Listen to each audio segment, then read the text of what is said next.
নমস্কার বন্ধুরা, তাতাই মা বাবা ব্লগে আপনাদের সকলকে স্বাগত। আমি আজ আপনাদের সাথে শেয়ার করে দিচ্ছি আলু আর সয়াবিনের একটা অসাধারণ রেসিপি।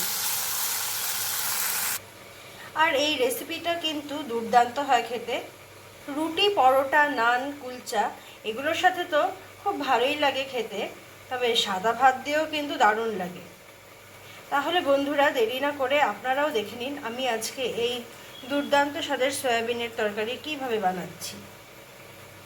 আমি একটা পাত্রে সয়াবিন সিদ্ধ করে নিচ্ছি। তবে আপনারা চাইলে গরম জলের মধ্যে বেশ কিছুক্ষণ সয়াবিনটাকে ডুবিয়েও রাখতে পারেন, তারপরে সেটাকে জল থেকে চিপে উঠিয়ে নিতে পারবেন। কিন্তু আমি একটু সেদ্ধই করছি। জলটা খুব ভালো মতন ফুটে উঠেছে। এখন আমি গ্যাসটাকে বন্ধ করে দেব আর জলটাকে ঝরিয়ে রেখে দেব। এদিকে আমি একটা কড়াইয়ের মধ্যে নিয়ে নিচ্ছি অল্প পরিমাণে সরষে তেল। তেলটা গরম হয়ে গিয়েছে, তাই এখন আমি এর মধ্যে দিয়ে দিচ্ছি একটা বড় সাইজের পেঁয়াজ টুকরো টুকরো করে কেটে। তার মধ্যে দিচ্ছি একটু আদা, কয়েকটা লঙ্কা আর টমেটোর টুকরো। এখন এগুলোকে একটু নেড়ে ছেড়ে হালকা ভেজে নেব।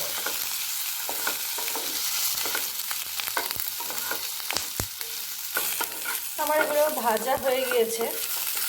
এখন তুলে রেখে দেবো একটি পাত্রে আর কিছু সময় ঠান্ডা হতে দেব। তারপর আমি এই মশলাগুলোকে বেটে একটা মিহি পেস্ট তৈরি করে নেব। এবার আমি কড়াইয়ে আরেকটু তেল দিয়ে এর মধ্যে ডুমো ডুমো করে কেটে রাখা আলুগুলো দিয়ে দিচ্ছি।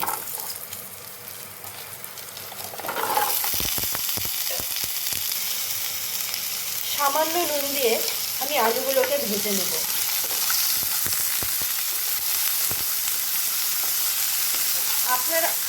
আমি এখানে আলু দিয়েছি, তবে আপনারা চাইলে শুধুমাত্র সয়াবিনটাকেও রান্না করতে পারেন। সয়াবিনগুলোকে আমি গরম জল থেকে ঝরিয়ে রেখে দিয়েছি, আর তারপরে অল্প অল্প করে সয়াবিন হাতের মধ্যে নিয়ে এইভাবে জলটা চিপে আমি রেখে দিচ্ছি আরেকটা পাত্রে।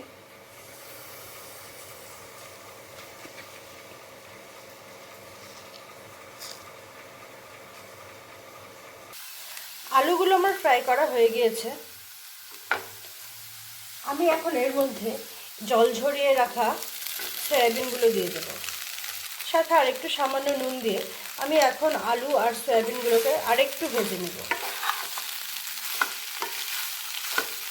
সয়াবিন আমার ভাজা হয়ে গিয়েছে। এখন এগুলোকে আমি তুলে রেখে দিব একটি পাত্রে। সয়াবিনগুলোকে আমি তুলে রেখেছি একটি পাত্রে। এখন আমি একে একে এর মধ্যে মিশিয়ে দিচ্ছি কিছুটা টক দই,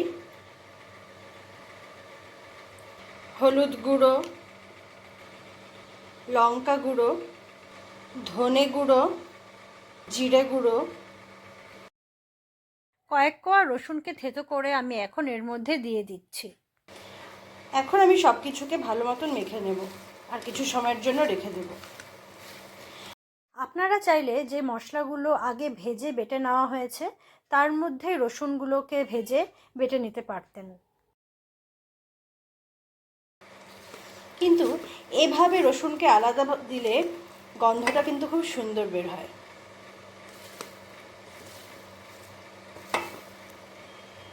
সব কিছু আমার ভালো মতন মেখে নেওয়া হয়ে গিয়েছে। বিশ্বাস করুন, গন্ধটা কিন্তু দুর্দান্ত বেরিয়েছে। এখন আমি কিছু সময়ের জন্য এটাকে রেখে দেব। এবারে এদিকে আমি কড়াইয়ের মধ্যে কিছুটা সরষে তেল নিয়ে তার মধ্যে ছেড়ে দিচ্ছি আগে থেকে বেটে রাখা মশলাটা।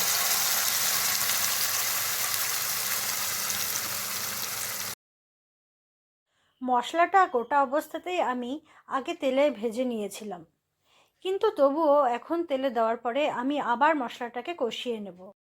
কারণ আমার মনে হয় মশলা যত ভালো মতন কষানো হবে তরকারির স্বাদ ততটাই বাড়বে। মশলাটা অনেকটাই কষে এসেছে। এখন আমি এর মধ্যে দিয়ে দেব এই মেখে রাখা সয়াবিন।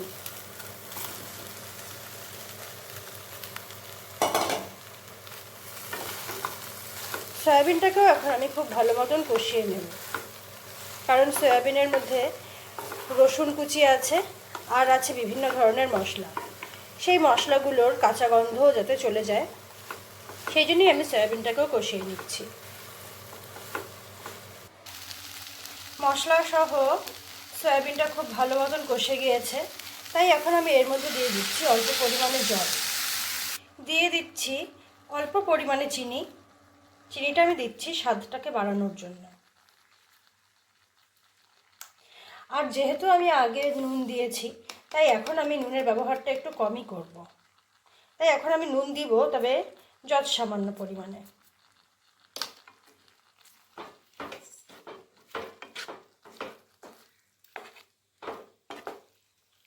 এখন আমি এটাকে কিছু সময়ের জন্য ফুটতে দেব, আর ফুটে গেলে বন্ধ করে পরিবেশন করে ফিরে আসবো আপনাদের সামনে। রান্নাটা আমার হয়ে গিয়েছে। আমি গ্রেভিটা এতটুকু রাখবো, কারণ যেহেতু আলু আছে, আলু আর সয়াবিন দুটোই গ্রেভিটা নিজের মধ্যে টেনে নেয়। কাজেই ঠান্ডা হয়ে গেলে তরকারিটা আরেকটু মাখো মাখো হয়ে যাবে। আমি উপর থেকে ছড়িয়ে দিচ্ছি সামান্য গরম মশলার গুঁড়ো।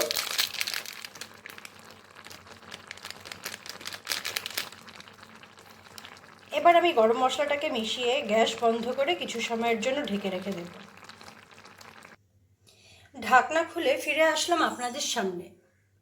দেখতেই পাচ্ছেন আমার আজকের সয়াবিনের তরকারিটা কতটা লোভনীয় হয়েছে। আর অনেক সহজেই কিন্তু এই রেসিপিটা বাড়িতে আপনারা বানিয়ে ফেলতে পারেন। বন্ধুরা, আমার আজকের এই রেসিপিটি আপনাদের কেমন লাগলো তা অবশ্যই আমাকে কমেন্ট করে জানাবেন। আর ভালো লাগলে আমার চ্যানেলটিকে সাবস্ক্রাইব করে দেবেন। আজকের মতন আমি আমার ভিডিও এখানেই শেষ করছি। ধন্যবাদ।